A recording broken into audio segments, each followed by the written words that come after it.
समाज तो अपने सतर का ज्ञान रखता ही है, उसको उतना ही ज्ञान है, आप चिंतित मत होना, लगे रहना।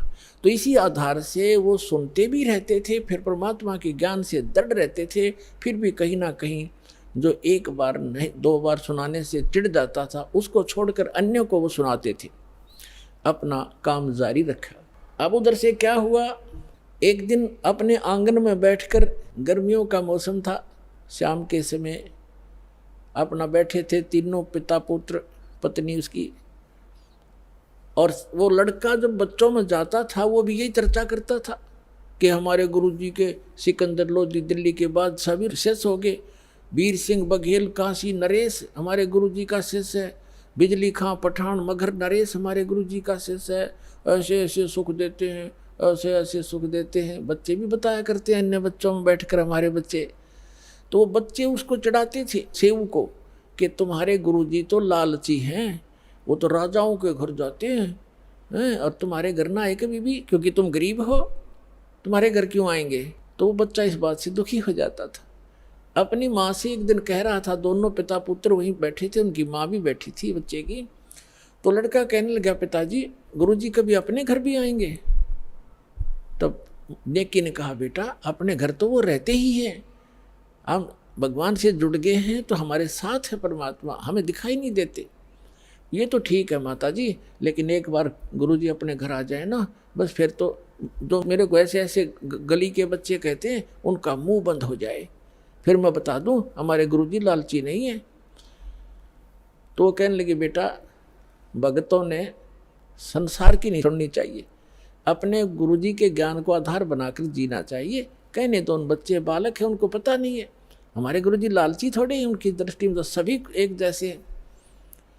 फिर भी बालक है, आंखों में आंसू भर के कहता है, एक बार गुरुजी आ जाए ना, बस फिर तो मैं उनको कह दूंगा, देखा ना हमारे गुरुजी ऐसे नहीं है। परमात्मा कहते हैं कि मेरे भगत की टेंशन मेरे से देखी नहीं जाती। अब उधर से वो चली पड़े थे, उधर से वो कह रहे थे, इतने में सामने आके दरवाजा बाहर की तरफ खड़े हो गए गेट पे, और आवाज लगाई, रे सम्मन।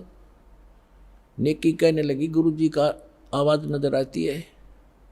सम्मन कहने लगा, गुरुजी कहाँ आएंगे इतनी दूर, उनके पास समय कहाँ है, लाखों से उनके कहाँ कहाँ जाएंगे, आपको वैसे धोखा लगा। इतने में फिर आवाज लगाई, रे सम्मन है घर पे। नेकी कहने लगी, आवाज तो गुरुजी की है। देखा बाहर के गेट के सामने, बाहर के एक वैसे थोड़ा सा गेट सा बना रखा था डंडा सा का लकड़ी का, तो देखा तीनों ने सचमुच भगवान खड़े हैं, 3 जने खड़े हैं, भाग्य आए नंगे पैरों, और खड़े खड़े देख रहे हैं जैसे स्तब्ध हो गए हों। उनको विश्वास नहीं हो रहा हो कि हम क्या देख रहे हैं आज हमारे इस घर पे, गरीब के घर पे, और परमात्मा आगे। उनकी श्रद्धा थी नारी। तब कमाल ने कहा कि गुरुजी को ऐसे खड़ा रखोगे, अंदर भी ले चलोगे, बहुत दूर से चल कर आए हैं। तब वो एकदम सपना सा टूटा, चरणों में दंडोत प्रणाम किया और बैठा दिए झोपड़ी में, थोड़े जैसे भी कपड़े थे फटे पुराने बिछा कर। अब सम्मन गुरुजी के उन भक्तों के पास बैठ गया, चर्चा चलते रहे। फिर कुछ देर के बाद पूछा, भगवान खाने का सुनाओ, अभी खाओगे या कुछ ठहर के। तो परमात्मा ने कहा कि भाई भूख तो लगी है बच्चा, पैदल चल कर आए हैं, भूख लगी है, व्यवस्था कर लो। सम्मन अपनी पत्नी के पास पीछे झोंपड़ी में आया, बीच में आंगन था, पीछे रहने की एक झोंपड़ी थी।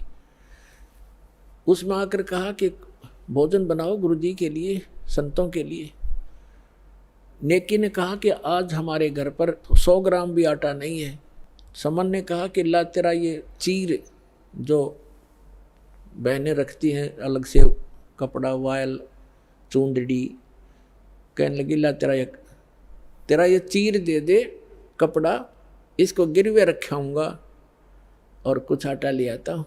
तब उसने कहा नेकी ने कि मैं जहाँ मुझे मिलने की आशा थी उन घरों में मैं मांग आई, और ये मैंने प्रार्थना भी कर दी उनसे कि मेरा ये कपड़ा एक ही है, इसको रख लो, कुछ आटा उधारा दे दो, फिर अपना चीर ले जाऊंगी और आटा दे जाऊंगी।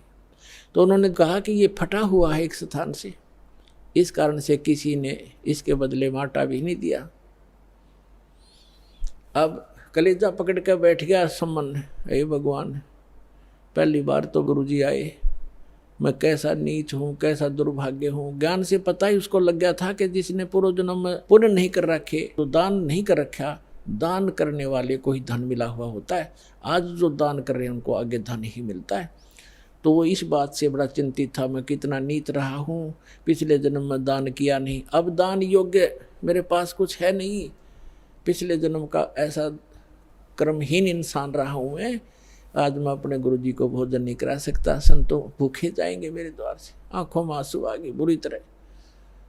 तब नेकी ने कहा कि आप ऐसा करो, चिंता मत करो, कोई यत्न बनाओ, आप रात्रि में चोरी कर लाना और गुरुजी से कह दो भगवान सुबह भोजन कराएंगे। अंतर्यामी सब जान जाते हैं। तो समन ने कहा कि सुबह कहाँ से लाएंगे, सुबह की कैसे कहूँ। नेकी ने कहा कि रात्रि में चोरी कर लाओ तुम।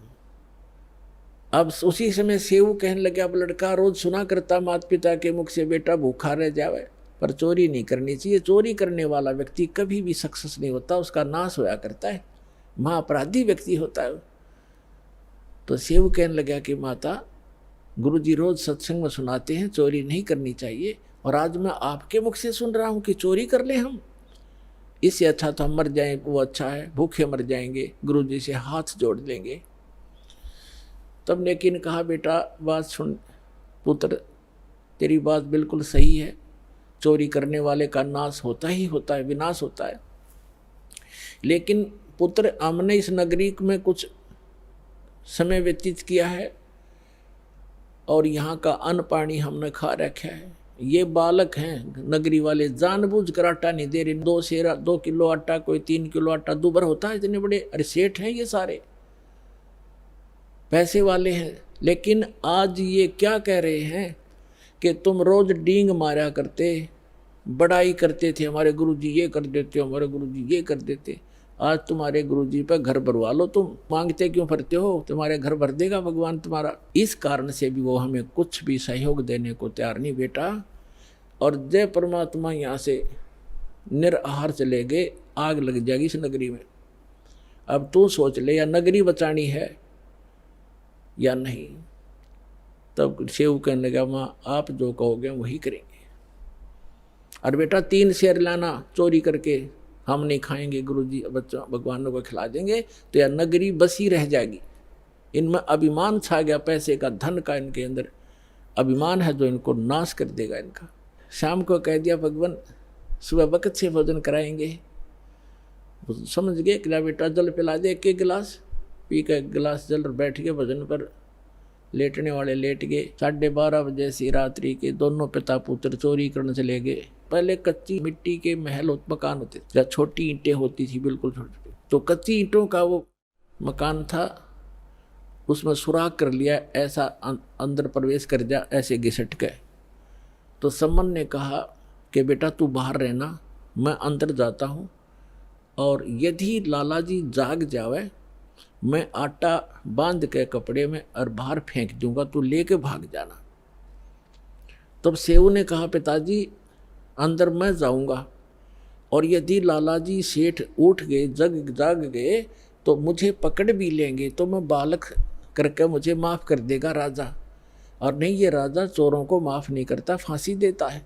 और पिताजी आप तो बड़े हो, आपको क्षमा नहीं करेगा। तब सम्मन ने कहा बेटा अगर तेरे को फांसी दे दी तो मैं क्या करूँगा, जी कर, मेरा कहाँ ठिकाना होगा। तब सेव ने कहा नहीं पिताजी ये मेरी अर्ज मानो, और मैं फिर भी बालक हूँ, मुझे क्षमा हो जाएगी, मैं जाता हूँ। यूँ कहकर वो घुस गया। तब सम्मन ने कहा बेटा 3 शेर से ज़्यादा नहीं लाना। अब जो ही उसने अंदाजा सा आटा निकाला, अपने फटे पुराने कपड़े में बांधा, चलने लगा, तो एक तराजू रखी थी तखड़ी, उस पर पैर रख गया, आवाज़ होगी जोर से, लाला उठ गए, और चोर चोर करके जो ही सेव निकलने की चेष्टा कर रहा था, उसका पैर पकड़कर घसीट लिया वापस, और उसने आटा बाहर फेंक दिया। पिताजी आप ले जाओ, मुझे बनिए ने पकड़ दिया। अब वो आटा लेकर भाग गया। उधर से लाला जी ने उसको बांध दिया रस्सी से, थांब के खंबे के अंदर मकान के, और पूछा कौन है तो किसका है। उसने सच्ची बता दी, मैं ऐसे सम्मन मनियार का लड़का हूँ, सेऊ मेरा नाम है। और कहा कि लाला जी इतना गुस्सा क्यों हो रहा, 3 शेर आटा लिया हमने, हमारे घर हमारे गुरुजी आए थे, उनको भोजन कराना अनिवार्य था, हमारे घर पर था नहीं, इतनी सी बात, हम चोर नहीं है। अच्छा, तुम्हारे गुरुजी आए हैं, ठीक है, अब समझ गया मैं, वो चोरी कराने आते हैं, वो इसीलिए आते तुमसे चोरी कराते हैं, हर बात बनाते हो बड़ी बड़ी। अब सेव ने सोचा या और बात बिगड़ गई, अब गुरुजी को और सदा दिवा होगा ये राजा से कहकर। अब विवश था, उधर से आटा लेकर पहुंचा, सम्मन उसकी नेकी ने पूछा कि बेटा कहाँ है, कि वो तो बनिए ने पकड़ लिया। अब नेकी के मन में कैसी प्रेरणा आई कि ये तो बात बिगड़ गई, लड़का पहचान में आवेगा और पुलिस वाले हमारे घर आएंगे, अभी आ लेंगे घंटे भीतर, और गुरुजी को पकड़ेंगे और कहेंगे कि ये कराता है चोरी, ये कभी चोरी नहीं करते थे, आज ये आया है तो इसने चोरी कराई है, और गुरुजी को दंडित करवाएगा सेठ। जैसे उनकी बुद्धि ने काम किया कि आप जाओ लड़के का सिर काट लो किसी प्रकार बुला बुलू के, और बाहर सिर निकलवा लेना, और सेठ से कहना कि छोड़ना मत, रस्सा बांधे रख, दो बात बतलानी है। और लड़के की शीश काट लिया, और फिर सेठ उसको घर नहीं रखेगा, वो अपनी जान बचाएगा, 302 के मुकदमे से बचेगा, और वो उसको कहीं और डाल आएगा, फिर तुम 100 उठा लाना। अब नेकी लेके इतना बड़ा छुरा और चल पड़ा, और जाके कहा कि सेऊ बेटा दो बात करनी, कल तो आप शायद मारे जाओगे बेटा, और हम दो बात बताना चाहता हूँ तेरे कान में। तो सेऊ ने कहा लाला जी से कि सेठ जी मुझे कुछ दो बात करनी मेरे पिताजी से, बाहर मेरा बाप खड़ा है, मुझे दो बात कर लेने दे। वो कहने लगा नहीं नहीं, तू भागने की चेष्टा करता है कि नहीं, रस्सा ढीला कर दे पैर का, बांधे रख मजबूती से, इतना मैं शीश निकाल कर बात कर रहा हूँ। अब सेठ ने सोचा कि ज़्यादा चोरी तो कुछ की नहीं है, थोड़ा सा ढीला कर दिया, रस्सा थाम के बांधे रखा। तब सम्मन था, बाप का हाथ नहीं चला बेटे का सिर काटने, पीछे को हाथ करके और ऐसे स्तब्ध हो गया, ना हाथ आगे हो, काटने की हिम्मत नहीं पड़ रही थी। तब सेऊ ने कहा पिताजी बात सुन, यदि आप मेरे पिता हो, मैं आपका अंश हूँ, तो आज मेरी बात को मानना पड़ेगा, नहीं तो मैं आपका बेटा नहीं हूँ, किसी गैर की संतान हूँ। आज मेरा सिर काट दे पिताजी, ना गुरुजी का कोई ठिकाना नहीं है आज। इतनी बात सुनते ही सम्मन ने एकदम मारी वो तलवार, और लड़के की गर्दन काट के बालों से पकड़ कर लेकर चल पड़ा। अब सेठ को पता चला ये तो नाश हो गया, बात बिगड़ गई, ये 302 का मुकदमा 13 लगेगा। उसने उस लड़के को घसीट कर दूर बनी में जाकर, एक पजावा था, पजावा जैसे बदानी भट्ठे होते, उनके खड्डों में गिराया, और अपना जो सुराख बनाया था उसको बना के वैसा ही लीप लाप कर रेत रात मार के ऐसा कर दिया जैसे कुछ हुआ नहीं यहाँ पर। अब नेकी ने कहा कि अब ऐसे कर, इस सिर को रख दे यहाँ अलमारी के अंदर छुपा के, और वापस जाओ, लड़के के चिन्ह पावेंगे, घसीटा हुआ लेकर जाएगा सेठ, कहीं डाल के आया होगा, वहाँ से भी उठा लाओ, क्योंकि मर्डर कहीं पता लग गया तो फिर सारा बात फैल जाएगी और पहचान होगी। अब सेव कुछ देर आया, फिर वापस गया, इसमें काफ़ी घंटा सारा लग गया।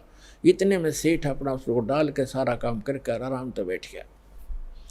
वहाँ जाकर देखा जहाँ उसके निशान जा रहे थे घसीट के, उन चिन्हों के साथ साथ जाकर बच्चे को उठा कर ला के अंदर के कोठे में डालकर कपड़े बोरी बारी से ढक दिया कि गुरुजी चले जाएंगे, उसके बाद बच्चे का अंतिम संस्कार कर देंगे। अब उधर से भोजन बढ़ाया, लड़का कटा पड़ा है, इकलौता पुत्र की गर्दन कटी पड़ी है, वो कत्ल हुआ पड़ा है, और माँ रोटी बना रही है गुरुजी के लिए। भोजन बना के और कहा सम्मन से कि बुलाओ महात्मा जी को, गुरुजी को जल्दी भोजन करा देंगे, फिर ये प्रस्थान कर जाएंगे वक़्त से। सुबह 5 बजे भोजन करा दिया, 4:30 बजे बना दिया। परमात्मा उठे, उनके तीन पात्रों में, 3 दोनों में भोजन डाल दिया, सारा जितना बना रखा था। परमात्मा ने कहा भाई ऐसे करो, इसको 6 दोनों में डालो, 3 तुम हो 3 हम हैं। तब सम्मन ने कहा महाराज जी हम तो फिर खा लेंगे, आप खाओ। नहीं, परमात्मा बोले प्रसाद बनाएंगे भाई और सब खाओगे, बैठ जाओ। अब वो दोनों बैठ गए, उन्हें 5 पात्रों में कर दिया उसको। परमात्मा ने कहा 6 में कर भाई, वो 6 में कर दिया। 5 बैठ गए खाने के लिए, अपने अपने सामने रख के, और यूँ नहीं बताना चाहते कि लड़का ऐसे हो गया। अब वो ये सोच रहे थे गुरुजी पूछेंगे तो बतावांगे, हम जिक्र भी नहीं करना चाहते। और पूछेंगे तो कह देंगे जी कहीं खेलने चला गया होगा। वो तो अंतर्यामी थे, कहाँ पूजना था उन्होंने। तब कहा कि आओ सेऊ जीम लो ये प्रसाद प्रेम, शीश कटते हैं चोरों के और सादा को नित अक्षेम। कहते हैं सेऊ धड़ पे शीश चढ़ा वो बैठा पंगत माँ, और नई निशानी गर्दन कहियो ओ सेऊ ना। बोलो सतगुरुदेव।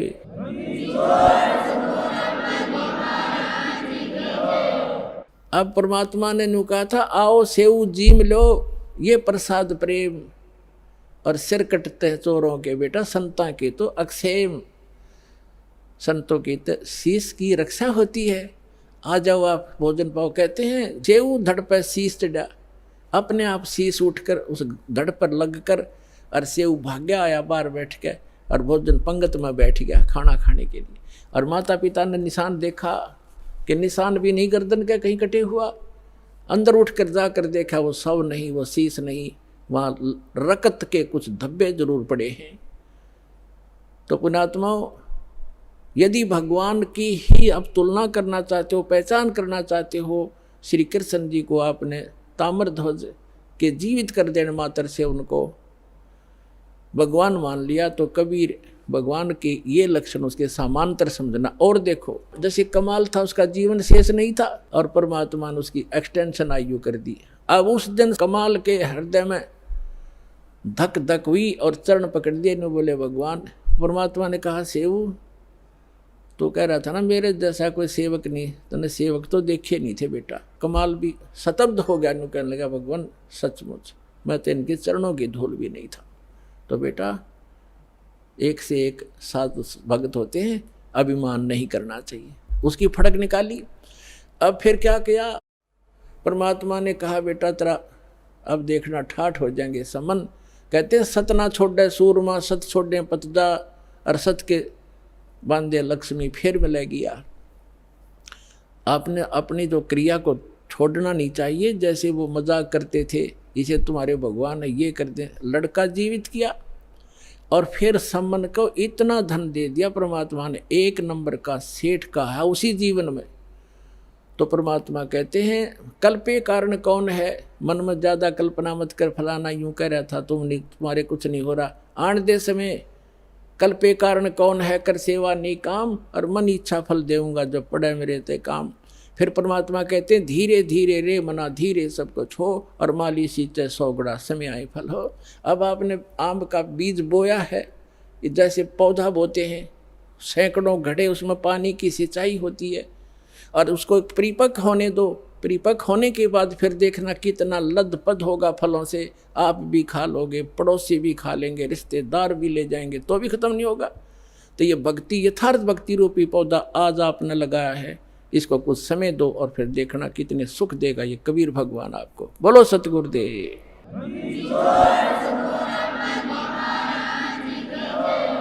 तो पुण्यात्मा इस सत भक्ति के करने से आपको यहाँ भी सहायता मिलेगी और उस स्थान पर चले जाओगे जहाँ कोई दुख नहीं। अपनी भक्ति करो, औरों को समझाओ और बार बार सतलोक आश्रम बरवाला माओ। बोलो सतगुरुदेव।